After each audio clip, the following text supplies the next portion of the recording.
अस्सलाम वालेकुम। मैं sir Abdul Ghaffar, senior teacher ऐसे पब्लिक स्कूल कराची। आज जो हम सबक पढ़ रहे हैं वो बैनुल अक़वामी अदालत है और ये सिफ़ा नंबर 33 to 36 तक मुश्तमिल है। जॾहिं ॿिनि माण्हुनि या जमात जे विच में कंहिं ॻाल्हि तां तकरार थी पवंदो आहे तॾहिं उन जे आॾो उन तकरार जे निबेरे जा ॿ रस्ता हूंदा आहिनि। हिकिड़ो ॾाढ ऐं वेड़ जो ऐं ॿियो इंसाफ़ ऐं सुलह जो। जब दो लोगों के या जमातों के बीच में किसी बात पे कोई झगड़ा हो जाता है तब उनके सामने उसी तकरार या लड़ाई के हल के लिए दो रास्ते होते हैं, एक ज़बरदस्ती और दूसरा लड़ाई का और इंसाफ और सुलह का। सागिरत बिन मुल्कन या मुल्कनि जे जमात जा तकरार बि जंग या अमन ज़रिए निबेरा वेंदा आहिनि। पर जीअं त वेड़ ऐं जंग में न रुगो जान ऐं माल जो तमामु घणो नुक़सानु थींदो आहे ऐं इंसाफ़ जे बुनियाद ते फ़ैसिलो बि इंसाफ़ जे बुनियाद ते न पर ताक़त जे बुनियाद ते थींदो आहे। इसी तरह दो मुल्कों या मुल्कों की जमातों के तकरार भी जंग या अमन के ज़रिए हल किए जाते हैं, लेकिन जैसा कि लड़ाई और जंग में न सिर्फ जान और माल का ज़्यादा नुकसान होता है और फैसला या हल भी इंसाफ के बुनियाद पे नहीं लेकिन ताकत के बुनियाद पे होता है। उन्हें सुधर माण्हू ऐं मुल्क आम तरह उन रस्ते का पासो कंदा आहिनि। इसलिए जो लोग सुधरे होते हैं और मुल्क जो सुधरे होते हैं उसी रास्ते से किनारा करते हैं और कोशिश कंदा आहिनि त निबेरो इंसाफ़ ऐं अमन जे बुनियाद ते थिए और ये कोशिश भी करते हैं कि ये जो हल है वो इंसाफ और अमन की बुनियाद पे हो। इंसाफ अमन वाले निबेला ध्रुव या तो पाण में ॻाल्हाईंदियूं आहिनि। इंसाफ और अमन वाले हल के लिए फरीक़न या तो आपस में बातें करते हैं या कभी दूर के बीच में आणींदियूं आहिनि या किसी तीसरे फरीक़न को बीच में लाते हैं।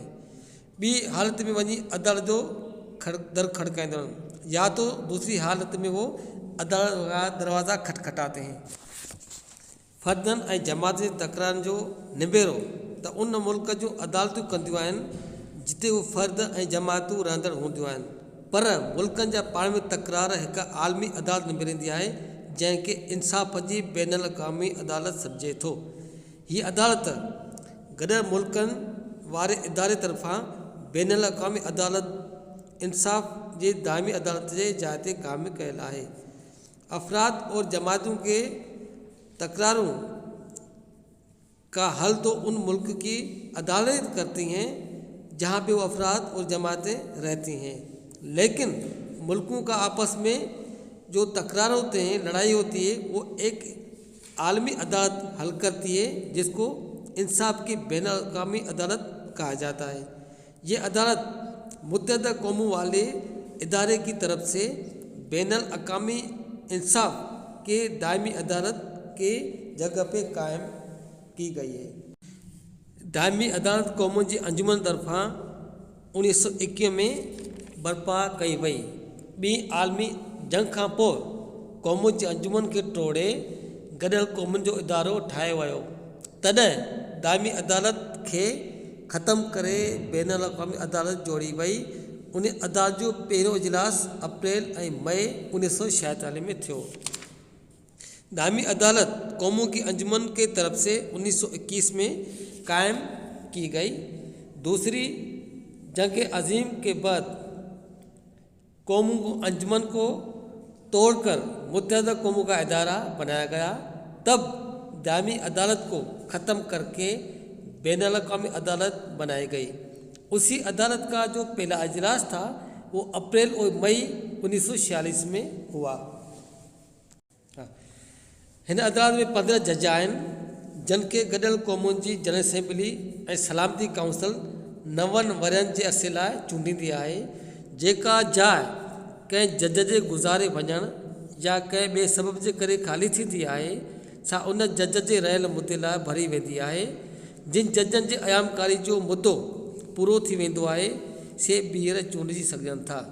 इस अदालत में 15 जज होते हैं जिनको मुत्तहदा कौम की जनरल असेंबली और सलामती काउंसिल 9 सालों के अरसे के लिए मुंतखब करती है।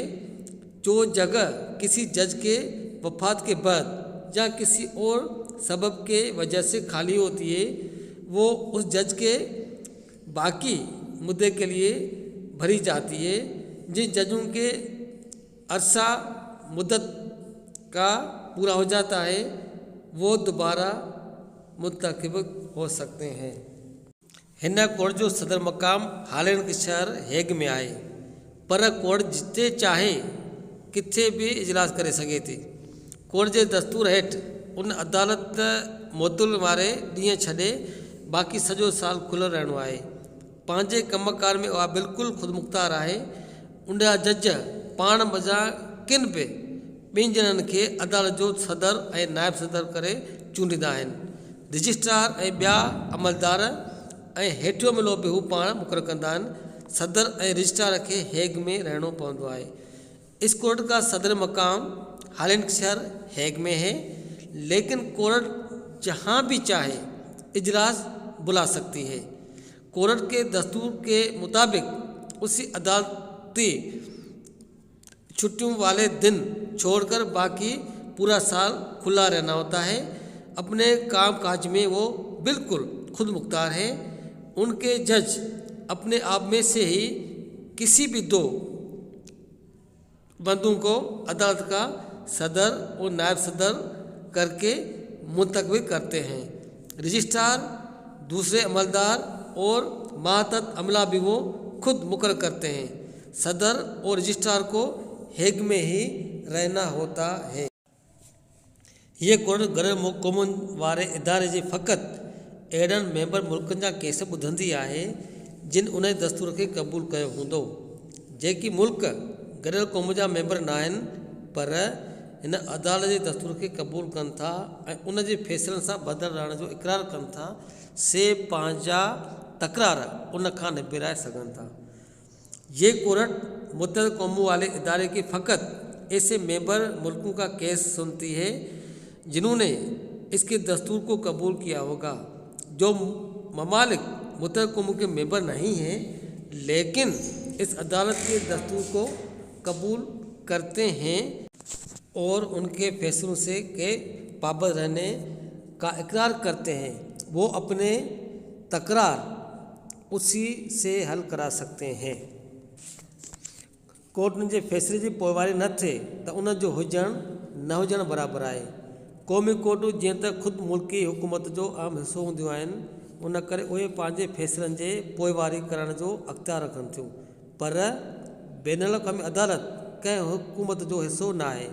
उन करे उनखे पंहिंजनि फ़ैसिलनि जे पोइवारी कराइण जी ताक़त न आहे। इहा हर मेंबर मुल्क जी इख़लाक़ी जवाबदारी आहे त उहो उन अदालत जे फ़ैसिलनि सां बदल रहे। कोर्टों के फैसलों के पर अमल दरामद न हो तो उनका होना न होने के बराबर है।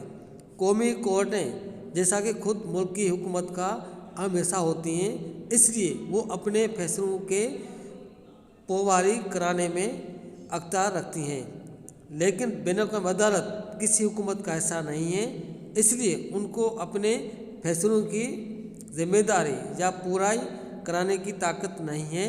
ये हर मेंबर मुल्क की इखलाकी जिम्मेदारी है कि वो उसी अदालत के फैसले से पाबंद रहे।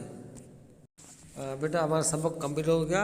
अब इसके 3 सवाल जवाब हैं, वो और कुछ अल्फाज जुमले हैं, खुलासाए MCQ के लिए आपको सबक पढ़ना होगा बेटा। ये फ़ौरन आप अपनी कॉपी में फेयर करके मेरे से चेक करवा दें। शुक्रिया, अल्लाह हाफ़िज़।